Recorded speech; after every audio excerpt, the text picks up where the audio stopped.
CNE news में आप सभी का स्वागत है और अब लेते हैं खबर विशेष की ये खबर। एक और जहां आम आदमी पार्टी के सह प्रभारी प्रदीप छाबड़ा ने कांग्रेस को कटघरे में खड़ा करते हुए उनकी ताबूत में अंतिम कील ठोकने की कोशिश की, वहीं दूसरी ओर कांग्रेस के पूर्व अध्यक्ष और पूर्व मेयर सुभाष चावला ने चंडीगढ़ मेयर चुनाव समाप्त होने के बाद साफ कर दिया है कि मुंह खोलूंगा तो भूचाल आ जाएगा। हालांकि एक सवाल पर तो सुभाष चावला की भी बोलती बंद हो गई जब यह पूछा कि पिछले चुनाव में कांग्रेस भी की थी या फिर तब के कांग्रेस प्रदेश अध्यक्ष सुभाष चावला। उन्होंने इसे गोलमोल करते हुए जवाब दिया, आखिर कांग्रेस की क्या मजबूरी रहती है कि पिछले 2 साल से मेयर चुनाव में कांग्रेस अपने पार्षदों को साथ लेकर शहर से बाहर चली जाती है और चुनाव से पार्षद को अनुपस्थित रखते हैं। इस पर जो उन्होंने खुलासा किया आप भी हैरान हो जाएंगे। कांग्रेस पार्षद गुरबख्श रावत की आम आदमी पार्टी में शामिल होने वाली वायरल फोटो और उनकी राजनीतिक भविष्य पर इसका क्या असर होगा, इस पर भी कांग्रेस के बड़े नेता सुभाष चावला खुलकर बोले। मेयर चुनावों में कांग्रेस की ओर से बार बार बाहर रहने का नाटक आने वाले लोकसभा चुनाव 2024 में कांग्रेस पार्टी की स्थिति इस चंडीगढ़ में क्या रहेगी, तो सुनते हैं कांग्रेस नेता सुभाष चावला को। आप सभी से आग्रह है कि कांग्रेस पार्टी के पूर्व प्रदेश अध्यक्ष सुभाष चावला को अंत तक जरूर सुने। मधुकर जी, राजनीतिक परिस्थितियां होती हैं और कई बार परिस्थितियों में कुछ पार्टी को ना चाहते हुए भी कुछ डिसीज़न लेने पड़ते हैं। पिछली बार और इस बार में थोड़ा फ़र्क है, मैं जिसका आगे आपसे बात करूंगा। पिछली बार ये था कि पंजाब के चुनाव सिर पे थे बिल्कुल, और जो पंजाब कांग्रेस के प्रभारी हैं वही हमारे चंडीगढ़ के प्रभारी थे। तो ये एक तरह से आदेश कह लीजिए या सारे सीनियर लीडर की सलाह कह लीजिए कि पंजाब में चंडीगढ़ के मेयर का कोई असर ना पड़े, इसलिए हमें कम से कम इन दोनों पार्टियों से हमें दूर रहना चाहिए। ये पंजाब में अगर ये बात चली गई और अगर कहीं गलती से भी आम आदमी पार्टी का मेयर बन गया तो पंजाब के चुनाव पे असर पड़ेगा, जिससे मैं भी सहमत था। और उस वक़्त शायद परिस्थितियों के मुताबिक यही तय हुआ था कि हमें दोनों पार्टियों से दूरी रखनी चाहिए। हालांकि अगर मैं सही बात करूं, मैं मानता हूं कि राजनीतिक तौर पे कुछ बातें जो हो जाएं वो नहीं खोलनी चाहिए, लेकिन जब हम पार्षदों की राय की बात करते थे तो हमारे पार्षद उस वक़्त भी कुछ लोग थे, उसमें से 8 में से 4 पार्षद थे कि हमें आम आदमी पार्टी के लिए वोट करनी चाहिए। तो उस वक़्त क्योंकि पार्टी का आदेश था, पार्टी का फैसला था, तो हमने ये उसको मानते हुए पार्षदों को मनाया कि जी अगर हमें पार्टी ने टिकट दी है, पार्टी ने जिताया है, पार्टी के नाम पे जीते हैं, तो हमें पार्टी का आदेश भी मानना चाहिए। और शायद यही आदेश मान के ये आदेश हुआ था कि आप जयपुर चले जाइए। मैं उनको जयपुर लेके चला गया, वहाँ सब कुछ, ये अकेला मेरा फैसला नहीं था, ये सब बड़े जो लीडर पार्टी के होते हैं उनमें बैठ के सलाह मशवरे के बाद ये फैसला लिया गया था। इस बार की जो परिस्थितियाँ हैं, मैं समझता हूँ कि शायद कांग्रेस पार्टी इस डिसीज़न को बदल सकती थी, क्योंकि अब कोई चुनाव सिर पे नहीं है, ऐसा कोई नहीं है। उसके लिए अब मैं फिर वही कहूँ कि पिछली बार जब मुझे भी कहते कि जी आपने कौन सी सबसे सलाह की थी, तो इस बार शायद मौका था प्रधान जी के पास कि वो सारी पार्टी को इन्वॉल्व कर लेते। एक पॉलिटिकल अफेयर कमेटी बनाई है और शायद वो उसकी बनाने की मंशा भी यही है कि कोई गंभीर मसला राजनीतिक तौर पे कोई राय लेनी हो, कोई फैसला लेना हो, तो सबको इन्वॉल्वमेंट करके पॉलिटिकल अफेयर कमेटी की मीटिंग कर लेते। वहाँ से एक राय निकल आती कि क्या करना चाहिए। बार बार बीजेपी का मेयर बनना, बार बार मैं समझता 2 बार हो गया, आगे फिर 24 का यही हाल होगा। 24 में तो पार्लियामेंट के चुनाव होंगे, उस वक्त क्या करेगी कांग्रेस? बिल्कुल, फिर बहिष्कार करेंगे, फिर आम आदमी पार्टी का बनेगा या बीजेपी का बनेगा। तोड़फोड़ तो वो करते हैं ना आपस में। तो वो चीज़ों को इस बार बचा जा सकता था अगर पार्टी को इन्वॉल्व कर लेते, कोई बीच का रास्ता निकल आता। शायद ये चीज़ एक भावना है, मतलब मैं इसे मैं नहीं मानने से मना नहीं कर सकता कि बहुत से लोग अब चंडीगढ़ में, कल से ही जो मैं जहाँ गया, मुझे बहुत से लोगों ने ताना मार के कहा कि फिर बनवा दिया बीजेपी का मेयर, बिल्कुल फिर आपने करवा दिया। ये भी एक चीज़ लोगों में नहीं जानी चाहिए, ये पार्टी के लिए ख़तरनाक है।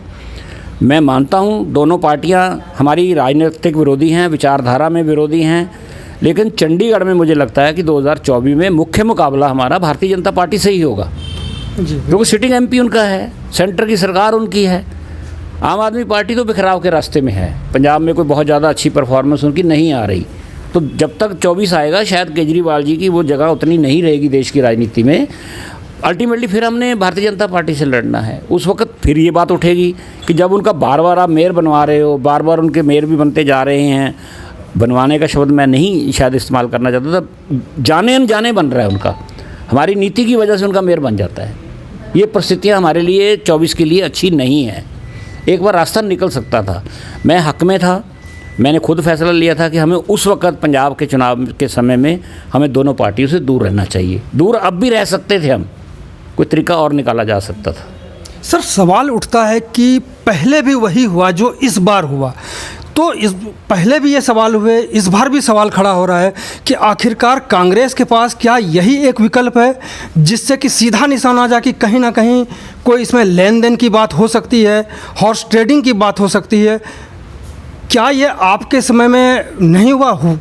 इसकी भी चर्चा हुई थी उस टाइम। तो क्या उस टाइम कांग्रेस के प्रदेश अध्यक्ष बिक गए थे या पार्टी बिक गई थी? कुछ ऐसी बात पहले आई थी। कौन बिके थे इसमें? खरीदने वाले कौन हैं? मधुकर जी, कुछ नहीं हुआ था। मैंने भी बाद में सुना था, मुझे भी कुछ लोगों ने फ़ोन करके कहा जी कितने पैसे लिए।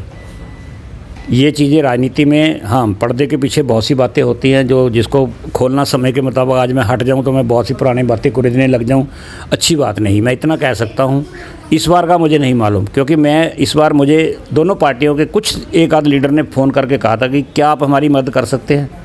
मैंने कहा जी बिल्कुल नहीं, मैं अध्यक्ष नहीं हूँ। जब मैं अध्यक्ष था तो कुछ बातें मेरे हाथ में होती हैं। आज अध्यक्ष लक्की जी हैं, वही फैसला करेंगे।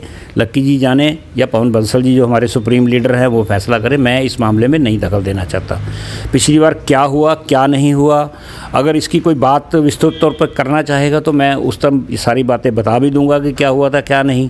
पर मैं इतना कह सकता हूँ कि बिकने बिकाने वाली कोई बातें नहीं हुई थी। बस जो फैसला लिया गया था आपके टाइम में, क्या लोकल लेवल पर ये फैसला लिया गया था कि हमें बहिष्कार करना है या चुनाव से बाहर रहना है? और इस बार क्या हुआ होगा, इसका थोड़ा सा आप अपने अनुभव से बता सकते हैं लोगों को?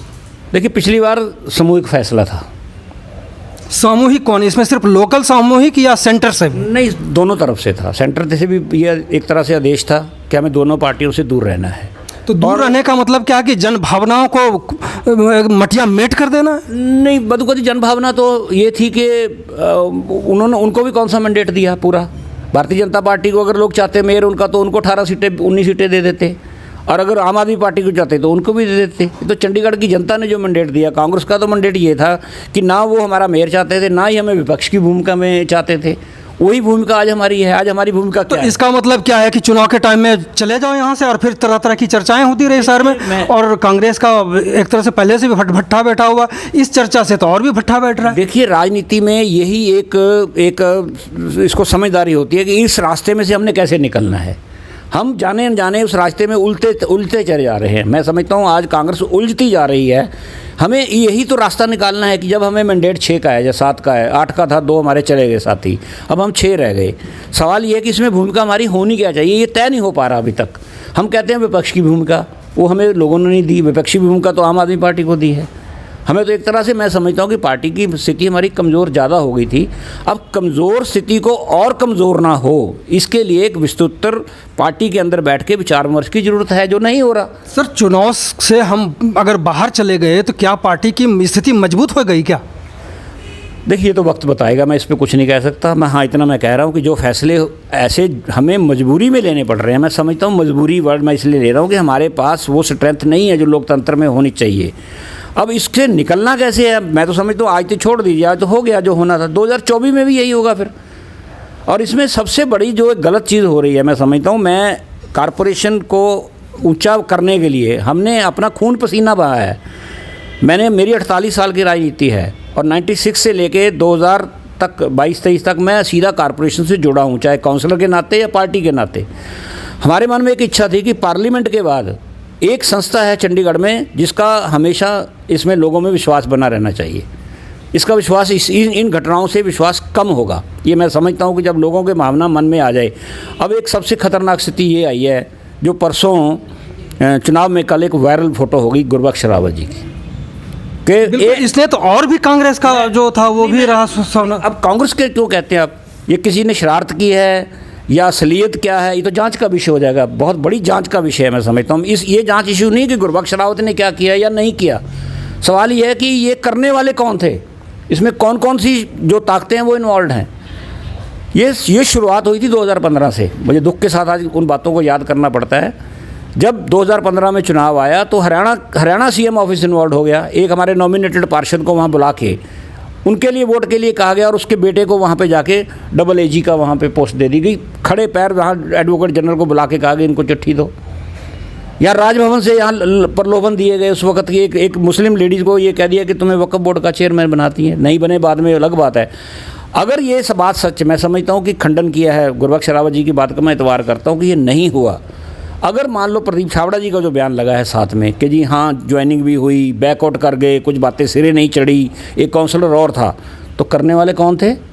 सीएम हाउस था ना, फोटो सीएम हाउस की लगी है। तो ये क्या प्रिवेंशन ऑफ करप्शन एक्ट में नहीं आता? क्या ये तोड़फोड़ नहीं है? सारे देश में लोटस की बातें होती हैं, यहाँ ये क्या है? छोड़ दीजिए गुरबख्श रावत को। मैं समझता हूँ अगर ये बात सच है तो क्या 2 महीने से सीएम हाउस का इस्तेमाल हो रहा था? इधर जरूरत पड़े तो हरियाणा के सीएम का ऑफिस का इस्तेमाल कर लो, इधर का हो तो पंजाब के सीएम का इस्तेमाल कर लो, और दूसरी चर्चा शहर में चला दो कि यहाँ पे करोड़ों रुपए का लेन देन हो रहा है। मैं समझता हूँ इसको रूल आउट नहीं किया जा सकता। बहुत सी बातें मैं नहीं खोलना चाहता, मैं राजनीति में हूँ और मैं मरते दम तक भी मेरी एक अपने असूल है ज़िंदगी के कि जो मेरी आपसे बात होगी मैं दूसरे से बात नहीं करता कभी, और ना मैं करूँगा ज़िंदगी में। 48 साल की राजनीति में, ये तो छोड़ दीजिए कितने लोकसभा के चुनाव हुए हैं, मुझे मालूम है किस लोकसभा चुनाव में किस दूसरी पार्टी के किस कैंडिडेट की वो हमारी सपोर्ट करते रहे, हम उनकी सपोर्ट करते रहे। खोलूँ आज सारी बातें, भूचाल आ जाएगा राजनीति में, चंडीगढ़ की राजनीति में, अगर मैं ये बातें खोल दूँ कि किस पार्टी में लोकसभा चुनाव में हराने की बातें एक दूसरी की पार्टी से बात करते रहे। लेकिन वो चीज़ें होती हैं, मैं समझता राजनीति का बड़ा खेल है, उसमें बहुत ज़्यादा लोगों की नहीं फ़र्क पड़ता। लेकिन ये चीज़ जो हो रही है आज, काउंसलरों को खरीदने की बात आ जाए, कल को क्या जनता हमारे ऊपर विश्वास, ये संस्था मर जाएगी। मैं आपको बता दूं, बिल्कुल ये संस्था खत्म हो जाएगी अगर लोगों को ये चला गया कि हर पार्षद बिक रहा है, हर पार्टी खरीद रही है, धनाढ़े लोगों को मेयर का कैंडिडेट बनाया जा रहा है जो पैसे खर्च कर सकते हैं। गरीब आदमी का कल तो कोई मेयर ही नहीं बन सकता। कोई जो पार्टी पैसा खर्च करेगी वो अपना मेयर बना जाएगी। ये चीज़ें नहीं होनी चाहिए। जनता को सोचना चाहिए, पार्टियों को भी बैठ कर सोचना चाहिए। मेरी तो तीनों पार्टियों से अपील है। आज मैं बाहर बैठा हूँ, मुझे दुख होता है कि जिस पार्टी से मैं जुड़ा हूँ या जो 2 पार्टियों, मेरे सब पार्टियों से अच्छे संबंध हैं। प्रेम गर्ग जी ने मुझे फ़ोन करके कहा था, पूछ लेना कि जी आप हमारी कुछ मदद कर सकते हैं। मैंने कहा जी नहीं, मैं राजनीतिक तौर पे पार्टी से बंधा हुआ हूँ, जो पार्टी का आदेश होगा वो करेंगे। अगर आपको पार्टी की मदद चाहिए हमारे दिल्ली वालों से बात कर लो। सर, आपने 2 मुख्यमंत्रियों की बात उठाई कि ऐसे लोग भी मेयर चुनाव में इन्वॉल्व हैं। क्या कांग्रेस के जो सेंट्रल लीडर हैं, जो केंद्रीय लीडर हैं आपके, वो इन्वॉल्व नहीं है कि 2 बार से लगातार कांग्रेस को बाहर करा करके और भाजपा के लिए राह आसान कर रहे हैं? देखिए, मैं एक बात कह सकता हूँ कि बड़े लीडर्स किसी गलत काम में शामिल नहीं थे, ना वो कभी होंगे। हमारे मुझे कांग्रेस ने भाजपा को मदद करी कि नहीं करी कि सेंट्रल लीडर जो हैं आपके, उनके बारे में कह रहा हूँ। अगर उनका ये फैसला है तो आखिरकार कांग्रेस के जितने भी पार्षद थे क्यों बाहर चले गए? और उनको फैसला आप भी कह रहे हैं कि पहले भी सेंट्रल लीडर से ही हुआ, इस बार भी निश्चित रूप से हुआ ही होगा। देखिए, मैं समझता हूँ कि कांग्रेस के सामने एक ये स्थिति बन चुकी है आज, सांपनाथ नागनाथ वाली। एक तरफ सांप है, एक तरफ नाग है। पार्टी ने किसको चुना, ये पार्टी के लीडरों का होगा कि सांपनाथ नागनाथ की बात कर रहे हैं, इसमें सपेरा कौन है बॉस? ये सबसे बड़ी बात है। सपेरा नहीं, सांपनाथ नागनाथ है कि हमने किसको चुनना है, किसको हमने उसमें करना था। मुझे लगता है कि परिस्थितियाँ बन गई कि आज क्या करना है। देखिए, पार्टी के अंदर एक चीज़ है, आप शायद राजनीतिक जो स्थितियाँ हैं पार्टी ने सही सोचा है। अब आज देश में हमारा नुकसान कौन कर रहा है? आम आदमी पार्टी। गुजरात चुनाव हमारे सामने है, तो भाजपा में शामिल हो जाइए। नहीं, ऐसा नहीं होता। ये कहना आसान होता है। राजनीति देखिए, कांग्रेस की जो आज परिस्थितियाँ की आपकी सैद्धांतिक लड़ाई भाजपा के साथ है और लड़ते लड़ते फिर आप आम आदमी पार्टी के खिलाफ चले जाते हैं। लड़ना तो आपको दोनों ही पार्टियों से है। कांग्रेस को देखिए खासकर? मधुकर जी, आप उस वक्त चंडीगढ़ में नहीं थे। यहाँ भाजपा की स्थिति भी यही रह चुकी है। एक बार कांग्रेस के 5 थे, 20 में से हम तब भी हमने अपना मेयर बना लिया था। सारे के सारे उन्होंने हमें वोट डाल दी थी। ये कोई नई बात नहीं हुई, लेकिन उस वक्त ये बातें नहीं होती थी जो आज उठ रही हैं। ये चिंता का विषय है कि सीएम लगे उधर से, इधर वो लगे, इधर पैसों की बात चले, इधर लेन देन की बातें चले। अब मुझे नहीं समझ आ रही कि ये क्यों ड्रामा किया आम आदमी पार्टी ने। प्रदीप छावड़ा जी तो हमारे साथी हैं। मुझे सर कांग्रेस ने क्यों नहीं ड्रामा किया? क्योंकि आप नहीं, हम उस स्थिति में नहीं है ना, हम स्थिति में नहीं है, और ना कांग्रेस इन बातों पे विश्वास करती है। वही हाउस में बैठ के तमाशा देख लेते। आप एक बात बता दीजिए, इतनी बार चुनाव हुए चंडीगढ़ में, आप थे उस वक्त, कभी अमरिंदर सिंह का नाम आया? कभी हुड्डा साहब का नाम आया कि उन्होंने किसी को बुला के कहा जी वोट डाल दो? इन्हीं के नाम क्यों आ रहे हैं? ये क्या उस वक्त हमें वोट की ज़रूरत नहीं थी? हम भी तो कभी पूरी मेजॉरिटी में नहीं आए थे, हमें तो नॉमिनेटेड वोट डालते थे। वोट नॉमिनेटेड से हमारा मेयर बन जाता था, या हमारी पार्टी के अंदर 15, 16, 14 आए हैं। एब्सोल्यूट मेजॉरिटी में तो शायद हम एक बार आए हैं। तो क्या कभी हमने अमरिंदर सिंह जी जैसे कहा कि इनको बुला के कहो, दबाव डालो कि इनके ऊपर वोट डाल दें? इन्होंने कौन सी जगह छोड़ी? इन्होंने, आपको तो मालूम है सब कुछ। सर कांग्रेस ने भी तो नहीं छोड़ी। ये तो दोनों बार आप बहिष्कार करके या जैसे भी है हाउस में बैठ करके भी आप देख सकते थे वहाँ पे क्या हो रहा है। लेकिन बाहर चला जाना, कोई हिमाचल में कोई मस्ती मार रहे हैं, कभी उधर मार रहे हैं, फोटो जारी हो रही है, ये तो इम्पैक्ट तो आने वाले समय के लिए कांग्रेस के लिए ठीक नहीं है सर। मधुकर जी, अच्छा चलो, हमारी पार्टी तो गई, भारतीय जनता पार्टी क्यों गई? आम आदमी पार्टी वाले क्यों गए? एक दूसरे के लिए, एक दूसरे को इतनी ऑफर दी जा रही थी, लालच दिया जा रहा था। हर पार्टी को चिंता होती है कि कोई आदमी किसी वजह से, दबाव में, ब्लैकमेलिंग से, कुछ वजह इनके एक आध आदमी टूट ना जाए। और बीजेपी क्यों गई? हिमाचल में क्यों गए? दोनों हिमाचल में भाग गए। उनकी तो सरकार नहीं थी, क्योंकि आइसोलेटेड एरिया था पहाड़ियों में, तो किसी को पता ना चले।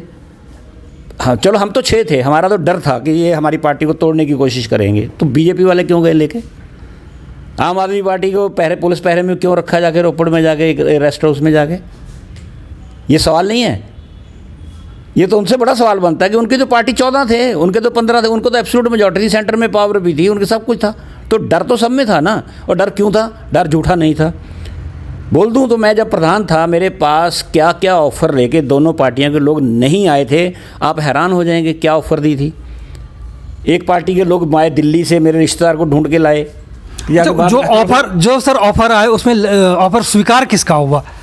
किसी का नहीं हुआ, किसी का स्वीकार। अगर मैंने कोई लालच लिया होता, सपोज अब मुझे था कि आपको पंजाब में किसी आपको बता दीजिए, किसी को नौकरी दे देंगे, कोई आपको दिल्ली में रिश्तेदार है तो प्लॉट दे देंगे, कोई किसी को चेयरमैन की, कोई देखा मेरा ले लिया किसी ने, तो मुझे पता ना लग जाता कि मैं अगर बिका हूँ तो क्या मैंने कुछ लिया है या किसी और हमारी पार्टी ने कुछ लिया हो। जो देखिए, आप जो बात कर रहे हैं, हमारी पार्टी के जो बड़े लीडर हैं, शायद वो इस लेवल पे इतना इन्वॉल्व भी नहीं होना चाहते थे, लेकिन पंजाब के चुनाव ने उनको मजबूर कर दिया कि हम ये फैसला यहाँ ले लें। वरना चंडीगढ़ में जो सारे फैसले थे, आगे 15 तक कोई फैसले में दिल्ली इन्वॉल्व नहीं होता था। सब बैठ के लोकल हम फैसला करते थे। बंसल जी बैठते थे, जो भी उस वक्त का पार्टी प्रधान थे, बैल साहब थे, दौलत राम जी थे या प्रदीप छावड़ा जी थे, बैठ के फैसला यहाँ जो राय बनती थी वो कर लेते थे। ये पहली बार पंजाब के चुनाव ने मजबूर कर दिया। लेकिन वो जो आदत एक पड़ गई पिछली बार की, उसमें जाने न जाने फैसले में भारतीय जनता पार्टी को फ़ायदा हो गया। भारतीय जनता पार्टी ने अब वही हथकंडे फिर अपनाने शुरू कर दिए कि इस बार फिर उनको फ़ायदा हो गया। सर फिर मैं एक बार गुरबख्श रावत वाली जो फ़ोटो है उस पर आना चाहते हैं। गुरबख्श रावत की जिस तरह से फ़ोटो वायरल हुई, और कहीं ना कहीं कई लोग दावा भी कर रहे हैं कि मुख्यमंत्री कार्यालय में या जहां भी ये मिले थे वहां पे सारा रिकॉर्ड मौजूद है, इसलिए इसको नकारना बहुत मुश्किल हो सकता है। गुरबख्श रावत की राजनीति को लेकर के या पार्टी में रहते हुए उनके लिए अब किस तरह की परिस्थिति पैदा आने वाले समय में हो सकती है? देखिए, मैं तो आज तक उनकी बात पे विश्वास कर रहा हूँ कि ये फ़ोटो जो है उन्होंने उसको क्रॉप्स करके गलत बनाया है। हम तो अपनी पार्टी के पार्षद पे ही एतबार करेंगे। या तो ये प्रदीप छावड़ा जी जिनका बयान है वो झूठा है बिल्कुल, मैं तो समझता हूँ इसकी जांच होनी चाहिए। अगर ये बात सच है तो प्रदीप छावड़ा को नोटिस देना चाहिए, उनके खिलाफ़ जो मानहानि का मुकदमा रजिस्टर कराना चाहिए अगर उन्होंने ये किया है तो। अगर कुछ इसमें और सच्चाई है तो फिर मैं समझता हूँ कि ये गंभीर विषय है, इसमें पार्टी को फैसला करना चाहिए, उनको बुला के पूछना चाहिए क्या हुआ, क्या मतलब। मैं आज तक इस बात पे विश्वास हूँ, ये मैं फ़ोटो देख के भी मुझे लग रहा है कि ये फ़ोटो ठीक नहीं है। ये फ़ोटो बनाई गई आजकल डिजिटल युग में, मेरी गर्दन काट के आपके लगा दी, आपकी गर्दन उस पर लगा दी अभी तक। हाँ, एक बात की शंका जरूर है, अगर प्रदीप छाबड़ा जी ये कह रहे 1 महीना, तो 1 महीना दबा के क्यों रखी फ़ोटो? ये क्यों, क्या कारण था उसके पीछे? ये इसका खुलासा कौन करेगा फिर? छाबड़ा साहब ने एक बयान तो दे दिया कि जी 1 महीना पुरानी थी, तो 1 महीना अगर ये दबाई गई तो किसी साजिश के साथ दबाई होगी, तो फिर साजिश में तो फिर भगवंत मान शामिल है। तो फिर सर ये भी तो हो सकता है कि जिसका नुकसान हुआ है वो भी लीगल एक्शन ले सकते हैं। बिल्कुल लेना चाहिए। अगर मैं तो समझता हूँ गुरबख्श रावत जी को अभी आज ही उनको नोटिस जारी करना चाहिए। अगर नहीं करते हैं तो क्या समझा जाए, अगर गुरबख्श रावत इस तरह से तैयार ना हो? अभी इतनी जल्दी हमें किसी फैसले पे नहीं पहुंच जाना चाहिए। अगर नहीं करते हैं तो मेरे साथ क्यों नहीं करेंगे? मेरे हिसाब से तो उनको करना चाहिए, अपनी पोजीशन को बड़ी क्लियर करना चाहिए। गुरबख्श रावत, मुझे उम्मीद नहीं है ये कदम नहीं उठा सकती। वो पार्टी के अंदर सीनियर मोस्ट हैं, तीसरी बार कोई जीता है तो वही जीती हुई हैं, और पार्टी ने कोई उनको कमी तो है नहीं कि उनको दिया नहीं कुछ टिकट, उनको बार बार जहाँ से उन्होंने मांगा वहीं दिया, जो पार्टी के अंदर पद है वो दिए, उनके हस्बैंड को भी पद दिया है। तो मुझे नहीं लगता कि उनको आज कोई सी बात की ज़रूरत थी ये काम करने की। ये साजिश है, साजिश के तहत ये अगर किया है तो चाहे कोई भी गया वहाँ पे, अगर ये बनाया गया है तो इसके ऊपर मैं तो समझता हूँ खुद गुरबख्श रावत को आगे बढ़ के इनके खिलाफ मानहानि का मुकदमा रजिस्टर करना चाहिए। पार्टी प्रधान को क्या करना चाहिए, क्योंकि पार्टी के लोगों की इसमें हानि हुई है? देखिए, अगर पार्टी प्रधान कन्विंस इस बात पे हैं, और जो मैं भी हूँ कि गुरबख्श नहीं कर सकती, तो फिर पार्टी प्रधान को क्या करने की ज़रूरत ही नहीं है कुछ। वो तो हमारी पार्टी की एक सम्मानित काउंसलर हैं अभी तक। पार्टी प्रधान क्या करेगा? पार्टी प्रधान को कोई शक हो ना कि गुरबख्श कर सकती है। मुझे तो जैसे पार्टी प्रधान का मैंने सुना था HS लकी का कि हम एक्शन लेंगे, क्या एक्शन हो सकता है? एक्शन जिन्होंने फ़ोटो सर्कुलेट किया उन्होंने उसके खिलाफ एक्शन लेने के लिए कहा, उन्होंने गुरबख्श रावत के खिलाफ एक्शन लेने की बात नहीं की उन्होंने। हाँ, उसी के खिलाफ क्या एक्शन होगा? अब ये तो लक्की जी के मन में, वो खुद वकील हैं, वो जानते हैं कि अगर इस तरह किसी की कोई मानहानि करता है तो उसके खिलाफ डेफामेशन का केस तो पड़ता ही है। सर, अंतिम सवाल कि जो ये 2 साल से घटना घट रही है मेयर चुनाव में, और भाजपा के लिए राह आसान हो जाता है, कांग्रेस वाले बहिष्कार कर जाते हैं या चुनाव से बाहर चले जाते हैं, इसका नुकसान आने वाले लोकसभा चुनाव में बहुत ज़्यादा कांग्रेस को होने वाला है, जो हमारी सोच है। कि आपको क्या लगता है? देखिए मधुकर जी, मैं राजनीति से हट के बात करना चाहता हूँ। इसका चुनाव चंडीगढ़ की जनता को इसका असर पड़ेगा उल्टा। इस संस्था से लोगों का विश्वास उठ रहा है। किस संस्था से? कांग्रेस से? नगर निगम से। अगर नगर निगम में सारी पार्टियां, देखिए बिकने वाला और खरीदने वाला दोनों गुनाहगार होते हैं ना जी। तो अगर कोई किसी के ऊपर बिकने का आरोप है तो खरीदने वाले के ऊपर उसको हम बरी कर देंगे? बिल्कुल नहीं। तो कौन है फिर? सारी पार्टियां जिम्मेवार हैं। अब मेरी तो अपील है चंडीगढ़ के बुद्धिजीवियों से, कुछ लीगल एक्सपर्ट से, कि वो बैठ के सोचें कि अगर ये स्थितियां कभी राजनीतिक तौर पे आ जाती हैं तो इसमें क्या रास्ता निकालना चाहिए। क्या यहाँ अब ज़रूरत आ गई है कि इसमें एंटी डिफेक्शन लॉ आ जाए? अगर कोई किसी पार्टी के खिलाफ जाके वोट डालता तो उसकी, जब हम एक पार्टी के सिंबल पे चुनाव लड़ते हैं, देखिए पंचायतों में हम सिंबल पे चुनाव नहीं लड़ते तो वहाँ एंटी डिफेक्शन लॉ नहीं लग सकता। जब हमारे ऊपर हम अपने उसमें पार्टी के सिंबल पे चुनाव लड़ते हैं तो एंटी डिफेक्शन लॉ ले आना चाहिए। यहाँ पे अब आ गई है। दूसरी बात, अब मुझे नहीं कहना चाहिए सारे के सारे काउंसिलर नाराज हो जाएंगे। क्या ये स्थितियाँ 5 साल चलने देनी चाहिए? आ रहे हैं पार्लियामेंट के चुनाव 2024 में, इसके भी इकट्ठे करा दो, भंग करके चुनाव करा दो, एक बार सारे इकट्ठे हो जाएं। एक बार जो जिसको जनता चाहेगी एब्सोल्यूट मेजॉरिटी में उसको ले आएगी पावर को। कांग्रेस को चाहेंगी तो कांग्रेस आ जाएगी, आम आदमी पार्टी आ जाएगी, बीजेपी। चंडीगढ़ की जनता ने भी थोड़ा सा, गलती तो मैं नहीं कहता, वो हालात पॉलिटिकल होते हैं जो उनके सामने हम कैंपेन चलाते हैं। मैंडेट गलत आ गया, मैंडेट दे देते, अगर वो आम आदमी पार्टी को जाते तो उनको 19 सीटें जिता देते।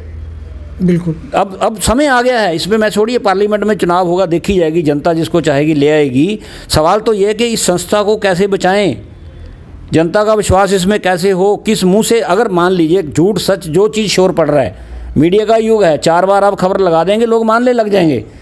अगर लोगों के मन में ये आ जाएगा ये तो बिकने वाले हैं, ये खरीदने वाले हैं, तो विश्वास कैसे, क्या हम समाज में मुंह दिखाने के लायक रहेंगे आगे कि ये देखो वो जा रहा है जो बिक गया, ये देखो जो वो खरीद रहा जिसने खरीद लिया? ये चिंता करनी चाहिए चंडीगढ़ के, जिन्होंने चंडीगढ़ के पॉलिटिक्स के लिए खून पसीना बहाया। आज क्यों सतपाल जैन जैसे जो अधिवक्ता हैं, एक्सपर्ट हैं इसके संविधान के, क्यों पवन बांसल जी जैसे लोग क्यों नहीं आगे बढ़ के बात करते कि ये होना चाहिए? और बहुत चंडीगढ़ के लोग हैं जो राजनीति से ना होते हुए आरटीआई के एक्सपर्ट हैं और जो एनजीओ चलाते हैं, जो समाज सेवा में लगे हैं, उनका आज फर्ज बनता है इस नगर निगम को बचाना है हमने। अगर ये नगर निगम फेल हो गया तो चंडीगढ़ में लोगों की बात सुनने के लिए दूसरा प्लेटफॉर्म नहीं मिलेगा। मेंबर पार्लियामेंट का क्या है, देख ही लिया आपने, किरण खेर जी बीमार हो गए, 2 साल नहीं मिली। अगर नगर निगम भी नहीं होगा, पार्षद भी नहीं हो गए, तो आप और मेरी सुनेगा कौन? मैं अपनी आवाज़ कैसे उठाऊंगा? कैसे कहूँगा मेरे मोहल्ले की लाइट ख़राब है, मेरे मोहल्ले का सीवरेज ख़राब है? सवाल आज इस बात की बहुत बड़ा है। और मैं आपसे रिक्वेस्ट करता हूँ, छोड़ दीजिए राजनीतिक मुद्दे को। सवाल है कि नगर निगम को बचाना कैसे है, कैसे इसकी साख बची रहे, उस पर एक डिबेट शुरू होनी चाहिए चंडीगढ़ में। तो बहुत ही गंभीर हालत, इससे कैसे बचा जा सकता है, आपने सुभाष चावला जी से सुन लिया, जो पूर्व अध्यक्ष और पूर्व मेयर भी हैं और नगर निगम की अहमियत को भी जानते हैं और लोगों को जनाने की कोशिश भी करते हैं। बहुत बहुत धन्यवाद सर आपका बात करने के लिए। धन्यवाद कौशल जी। मैं अवेश में कुछ बातें कह गया जो मेरे मन में एक पीड़ा थी। आज अच्छा हुआ मेरे पास आप आ गए। एक पीड़ा थी मेरे मन में।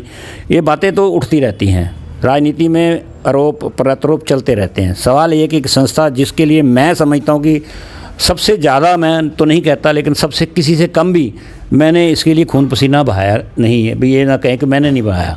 तो मेरे मन में हमेशा इच्छा रहती है कि इसका मैयार बहुत ऊंचा रहना चाहिए चंडीगढ़ में। यही मेरी भावना थी आज। धन्यवाद सर। CNE न्यूज के साथ बने रहने के लिए आप सभी का बहुत बहुत धन्यवाद।